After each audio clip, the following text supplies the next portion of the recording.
Malaysia અને ક્યુબાથી operate થતા 1550 કરોડના કૌભાંડમાં મુખ્ય આરોપી મીત ખોખરની સાયબર ક્રાઇમ પોલીસે ધરપકડ કરી છે। આરોપી બેંક કીટ અને બેંક એકાઉન્ટ પૂરા પાડતો હતો। આ સાથે સાયબર ફ્રોડના ગુનામાં મોટી ભૂમિકા ભજવતો હતો।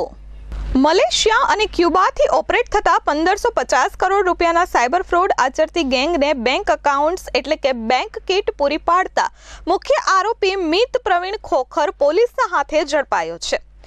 આરોપી ફોરેક્સ ટ્રેડિંગના નામે છેતરતી દુબઈની ટોળકી માટે પણ કામ કરતો હોવાનું બહાર આવ્યું છે। ઉધના પોલીસે ફોરેક્સ ટ્રેડિંગ ગુનામાં તેની ધરપકડ કરી છે। મીત ખોખર નકલી ફોરેક્સ ટ્રેડિંગ સાઇટ્સ પર સામાન્ય લોકોને ફસાવી તેમની પાસેથી મોટી રકમનું રોકાણ કરાવતો હતો। પ્રાથમિક તપાસમાં બહાર આવ્યું કે વ્યક્તિ દીઠ ઓછામાં ઓછા 20 લાખથી 50 લાખ રૂપિયાનું રોકાણ કરાવી કરોડોનું કૌભાંડ આચરવામાં આવતું હતું। મીતે 200 જેટલા લોકોને ફોરેક્સ ટ્રેડિંગમાં રોકાણ કરાવ્યું હતું।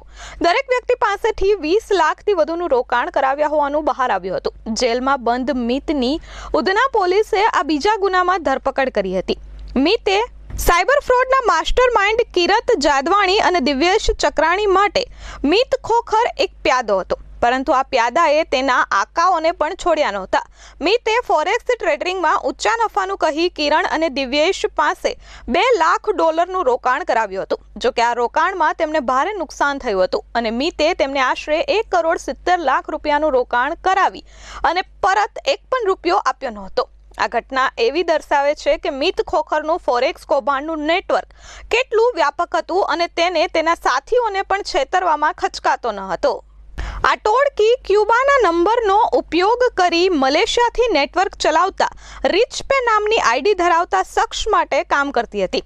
પ્રાથમિક તપાસમાં જ આ ટોળકીએ ચાઇનીઝ સાયબર માફિયાને 165 બેંક એકાઉન્ટ્સ પ્રોવાઈડ કર્યા હતા।